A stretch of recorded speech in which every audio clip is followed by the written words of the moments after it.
Tu les comptes, toi, les années jusqu'à la retraite? Dans ta tête, la retraite, c'est ton Graal. C'est le moment où tu vas enfin vivre comme tu veux.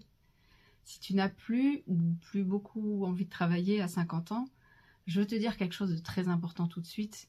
C'est que tu n'es ni paresseux ni en crise de la cinquantaine. Ce que tu ressens, en fait, c'est le signe que tu as besoin de reprendre la main sur ta vie parce que tu sens qu'elle t'échappe et que tu n'es plus le même. Aujourd'hui, je t'explique tout pour que tu puisses le faire, mais sans pour autant tout chambouler au passage. Reste jusqu'au bout parce que j'ai quelque chose à te dire sur les avantages d'avoir 50 ans. Je suis Aude, j'ai 57 ans et j'aide les salariés de 50 ans et plus qui ont perdu confiance au passage de la cinquantaine à se remettre en mouvement vers une meilleure vie sans forcément tout envoyer balader et même s'ils pensent que c'est trop tard.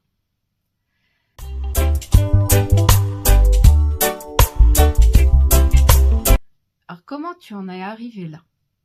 Personne ne se lève un matin en décidant d'attendre la retraite. Tu t'es pas dit et bim, j'ai plus envie de travailler. Ça se fait progressivement, tu t'en rends même pas compte en fait. Alors, ça va être d'abord un beau projet qu'on ne propose plus, tu vois, au travail. Bah oui, on le donne aux jeunes maintenant. Ou alors, tu es dans une réunion, puis tu as juste l'impression d'être un meuble. Tu essayes de te faire entendre, et puis, à force, tu classes, et puis un jour, tu lâches l'affaire, quoi.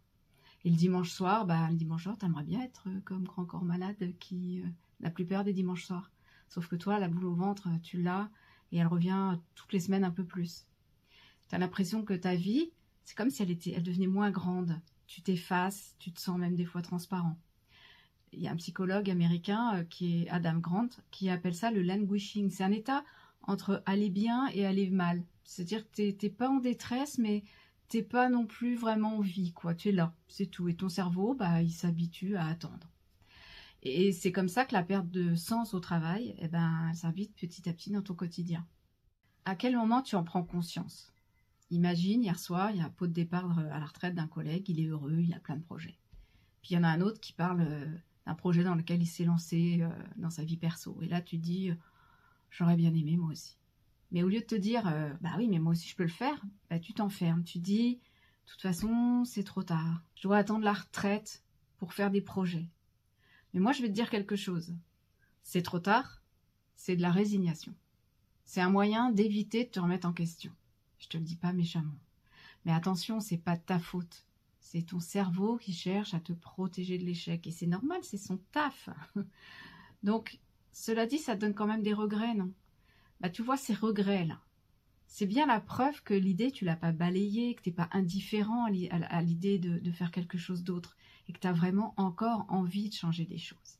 Donc aujourd'hui, je te propose 4 actions que tu peux commencer dans l'ordre où je vais te les donner pour te remettre en mouvement. D'abord, mets des mots sur ce que tu ressens. Demande-toi tout simplement, mais qu'est-ce que je ressens exactement? Tu sais, il y a une différence entre la fatigue du poste que tu occupes et la fatigue de soi, la fatigue, tu vois, interne. La première, c'est simple, ça se soigne avec du repos ou un changement de mission. Mais la seconde, c'est autre chose parce que c'est pas ton travail qui te lasse. C'est le fait que tu t'y reconnais plus. Et tant que tu te dis, ça va pas, tu restes dans le flou. Mais quand tu oses te dire que tu te sens invisible depuis 18 mois et que ça te pèse, là, tu es face à ta réalité. Et c'est cette réalité-là qu'on peut travailler. Donc, je te propose un exercice. Prends un moment seul, sans être dérangé, au calme, et dis-toi honnêtement, si tu devais décrire ta vie professionnelle en ce moment à quelqu'un qui te connaît bien et les conséquences que ça a sur ta vie perso, qu'est-ce que tu lui dirais? Vraiment, honnêtement, sans aucune censure, et de toute façon, ça restera entre toi et toi. Donc, vas-y, lâche-toi. L'action numéro 2 que je te conseille de faire, c'est de oser formuler ce que tu veux encore, parce que dire ce que tu veux plus, c'est bien, mais c'est un premier pas, mais il faut qu'on parle aussi de ce que tu veux, au fond. Alors demande-toi, si la retraite arrivait aujourd'hui, là, ce soir je suis à la retraite, qu'est-ce que tu ferais demain matin? Et tu vas voir que c'est peut-être pas ne plus travailler que tu attends le plus. Ce que tu attends vraiment, c'est la liberté de faire quelque chose qui a du sens pour toi et à ton rythme et pour des raisons qui t'appartiennent, que tu choisis, pas des choses imposées.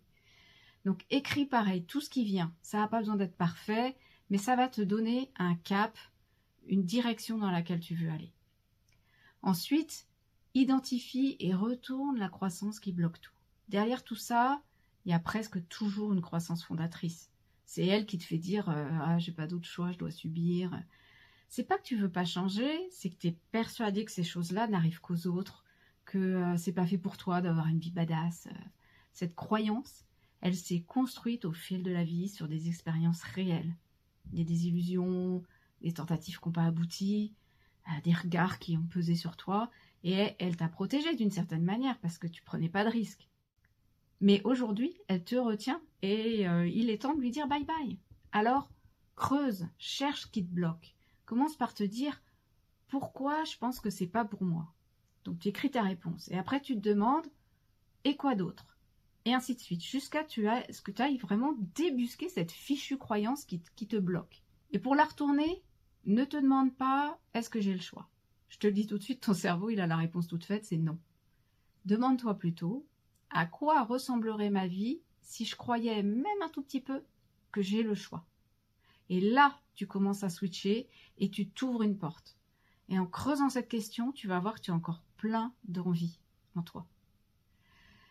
Et la quatrième action que je te propose, c'est de faire d'abord le premier pas. Et ça, je le répète tout le temps. Mais ce sont tes actions qui modifient tes croyances et pas l'inverse. On n'attend pas d'être convaincu pour agir, on agit pour commencer à être convaincu que oui, on peut. Alors, passe 1 heure à faire quelque chose qui te plaît vraiment et sans un objectif précis. Par exemple, écris une envie que tu as mise sous le tapis depuis longtemps et que tu n'as jamais quittée. Et ensuite, tu réfléchis à la façon dont tu pourrais la réaliser. Ou tu appelles quelqu'un qui fait quelque chose qui t'attire et juste pour lui poser des questions. Et tu verras, ça va te donner l'élan pour envisager comment tu pourrais faire cette chose toi aussi. Alors, je sais, tu vas me dire, t'es gentil, Aude, mais ça va pas révolutionner ma vie, ça. Mais t'as raison, le premier pas, il changera pas ta vie. Par contre, il va te prouver que oui, tu as encore envie de faire bouger les choses et que tu penses même au fond de toi que tu en es capable. Et t'inquiète pas, ton cerveau, il va vite capter le message. Et comme une action en entraîne une autre, tu vas avancer. Alors maintenant, je vais te dire enfin les avantages cachés d'avoir 50 ans. Parce qu'il faut quand même que je te dise une vérité. Après 50 ans, il te reste du carburant, promis. T'as pas dit ton dernier mot et loin de là. T'as de l'expérience, tu connais mieux tes limites, tu sais ce que tu ne veux plus, t'as traversé des choses, bonnes ou mauvaises, faciles ou difficiles, tu as appris à rebondir, tu pars pas de zéro. Et ça, franchement, crois-moi, t'en as encore sous la pédale et t'as tout dans les mains, en fait, pour écrire une belle suite. Aujourd'hui, tu as en toi des ressources qui n'existaient pas avant et il y en a même que tu ignores encore. Et c'est dans l'action que tu vas te révéler. Alors non, les années qui te mènent à la retraite n'ont pas à être une file d'attente pour enfin un peu de paix et de liberté. Ça peut être le moment où tu décides enfin que ta vie t'appartient. Si tu veux être accompagné dans ce processus, nommer ce que tu ressens, transformer ce qui te retient, construire un plan concret pour avancer, c'est exactement ce qu'on fait dans mon programme Nos 50 ans à nous. C'est 12 semaines en individuel. Je t'ai mis le lien en description et dis-moi en commentaire, est-ce que tu te reconnais dans tout ça et comment tu le vis? Si cette vidéo t'a parlé, partage-la à quelqu'un qui en a besoin. En attendant, je te dis à bientôt pour une nouvelle vidéo.